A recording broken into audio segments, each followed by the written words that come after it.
as far as Kansas basketball goes, I think you actually sent this to me yesterday Hmm. in the form of a text message.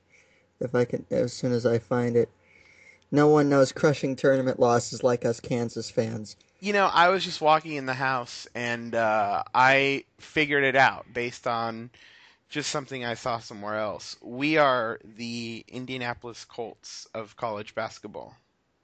I did see someone say that. Really? I Yeah, hadn't seen it anywhere else. I actually, kind I only saw it after the game today, of. Hmm. and maybe we saw it from the same person. I don't No, know. I didn't see the actual tweet. I saw somebody.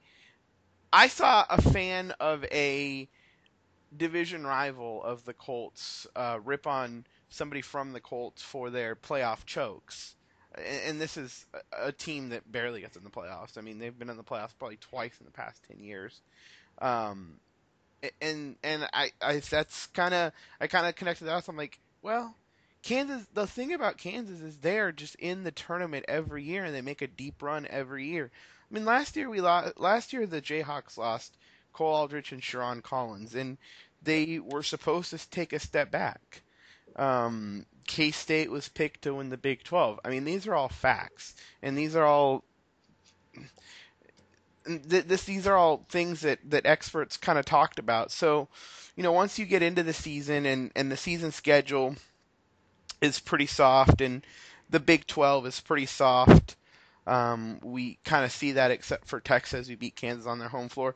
Once you get into the tournament, I mean, that's just a whole different animal, and they just couldn't knock down threes. They just It's couldn't knock down. it's a crapshoot, and the funny thing is, I text you in response: VCU and Butler after Richmond, a veritable minefield of Kansas nightmare scenarios. Yeah, And they didn't and even get to Butler. yeah, and we know they could because they had that spurt early in the second half. Hmm.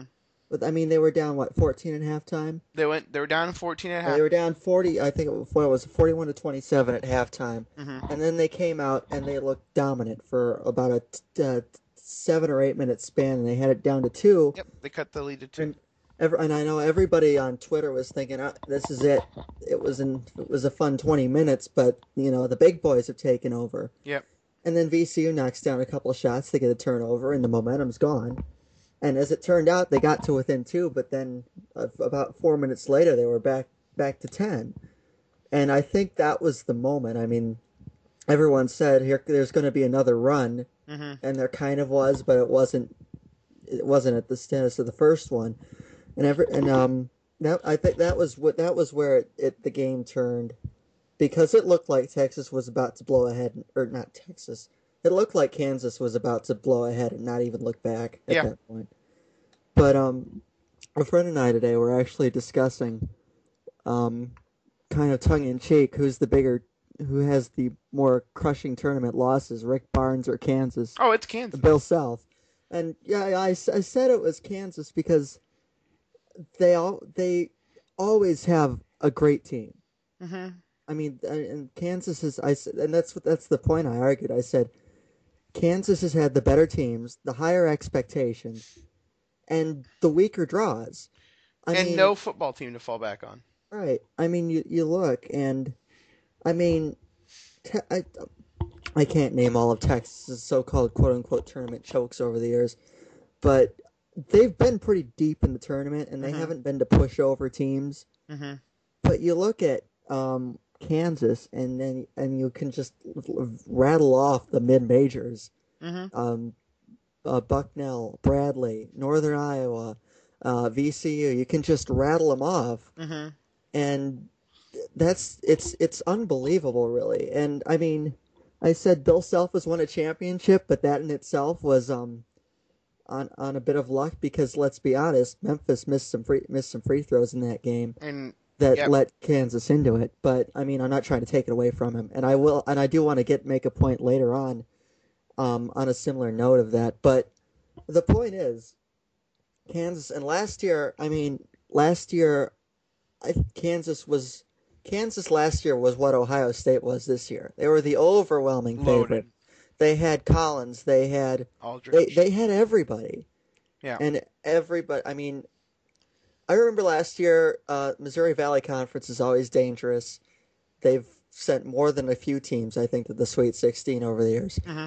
And I remember last year I was really high on Northern Iowa, and then I saw them get the The Kansas draw, and I seed. was like, so much for that. Oh, and well, and Because I mean, I thought Kansas was that good. I picked them last year. I picked them this year. I thought they were going to roll over everybody last year, mhm. and I thought that they were going to win this year. And I only gotten more confident of that over the past week Mhm. because up until today, obviously. I mean, they only. I mean, let's be honest. They had to go through what Illinois, an Illinois team that never got it going in the Big Ten, a Right. Richmond team that was good enough to beat Vandy, but Vandy always seems to lose in the first round, and then they got Morehead State in the second round.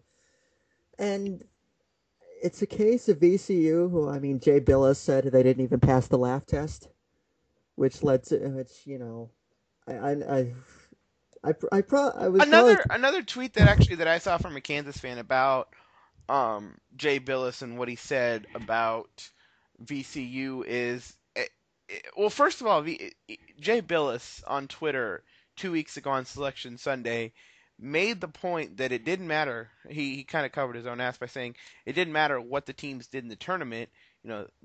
They those two and especially UAB and UAB got their doors blown off.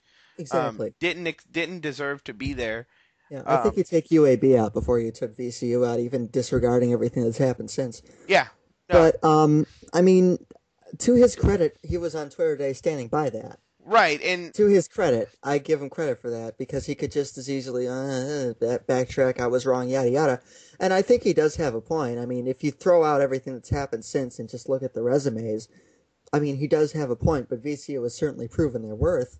I mean, I obviously haven't watched VCU all season, but I'm fairly comfortable saying that they're playing the best basketball they have all year right now. mhm.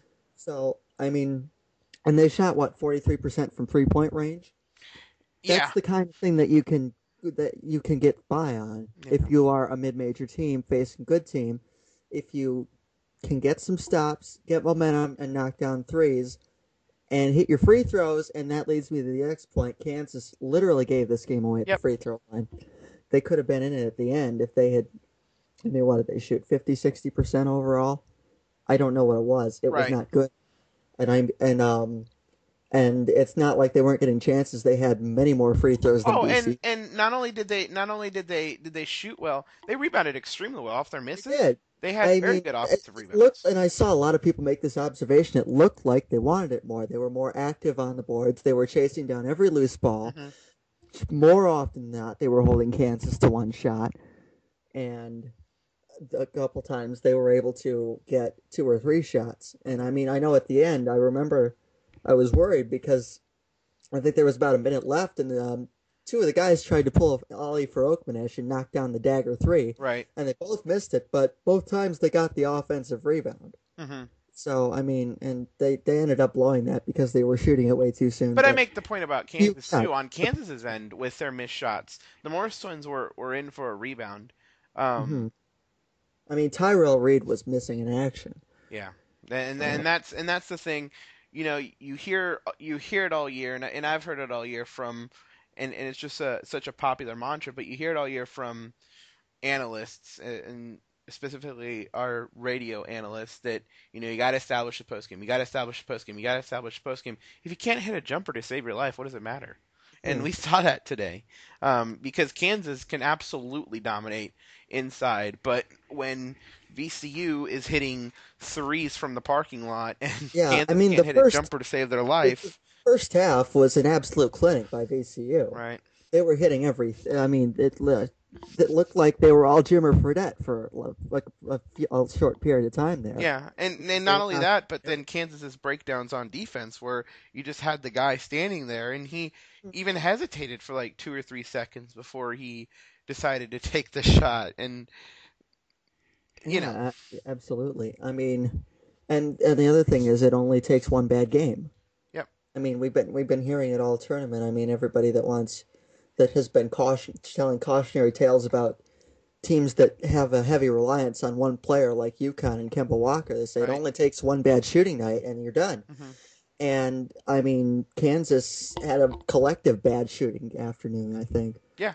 And I mean, you've watched a lot more of them than I have, but I think it's fair to say that's one of, if not their worst game of the season they played today.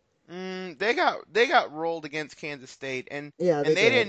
they didn't do any sort of run in the second half, and you understand that the stakes of a Monday night game in February are much different Yeah. than a tournament game, so you can understand why that is. But Hmm. they looked like roadkill in that game, Yeah. and there were tons of games in the early season and in the non-conference season where Bill Self said there's going to be a loss that comes up that stings us, and he said this game after game where KU was winning by appropriate margins, but maybe they weren't doing some of the things in games that are things that championship teams do. But a win's, a loss, and Yeah. you finish out the season with two losses, 33-2.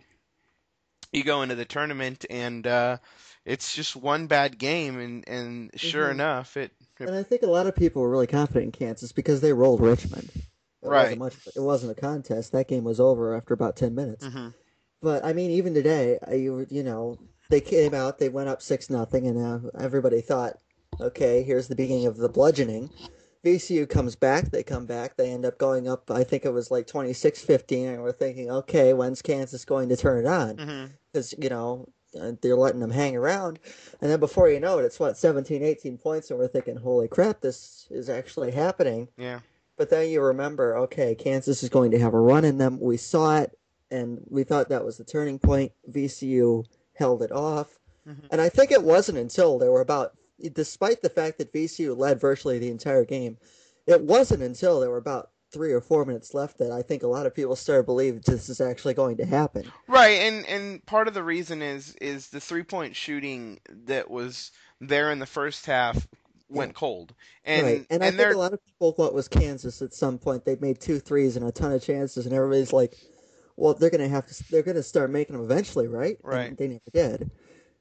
So, I mean, and between the free throws and the fact that even when they got open looks, they weren't knocking them down. Hmm. I mean, it was a nightmare game. It was a nightmare scenario for Kansas, Yeah. and everything that did could have gone wrong pretty much did go wrong for them. And I mean, it's shocking, really. It's really hard to nope. I mean, for all the people that were on Twitter saying VCU has no chance, zero chance. This game is going to be a blowout, Right. and so I won't make you wallow in your own self pity any longer. Oh no, I'm not. But I was much more upset last year, and I have no idea why I was so much more upset last year. It was I probably think, because it was the overwhelming yeah, I can number one. understand why you'd be more upset last year because it was the last go for Collins and Aldridge for one. Right. I mean, the Morris twins might not be back, but I mean, Sharon Collins and Cole Aldrich had been the heart and soul of that team for 2 or 3 years at Hmm. that point, and Kansas was the dominant team last year. Hmm. So I can understand that. I mean, it's like the last two. Michigan State was coming off two straight Final Four runs, and I honestly wasn't. I wasn't disappointed the first year when they lost to North Carolina because everybody knew that North Okay. Carolina team was loaded. And last year was a bit more disappointing, but they were running on fumes, and they could have and they probably should have beaten Butler, but I'm not going to sit here and complain about it because I think that team went a lot further than they were supposed to go. Hmm. But I mean, last year Kansas was the overwhelming favorite, and I think the fact that it happened so early They made it didn't all get the out the more. first weekend. Yeah, they didn't get out of the first weekend, and the fact that I mean, some of the stuff that went on in that game was just like the dagger three. It was just so Hmm. unbelievable. I mean, it was one of the gutsiest. But I mean, if he misses that, I mean, look out. Yep. So I can definitely understand why this would be not as disappointing as last year. Although when you look at it, Kansas is probably by far the best team remaining in the tournament as of the Elite Eight. But it's yeah, I can definitely understand that. Hmm.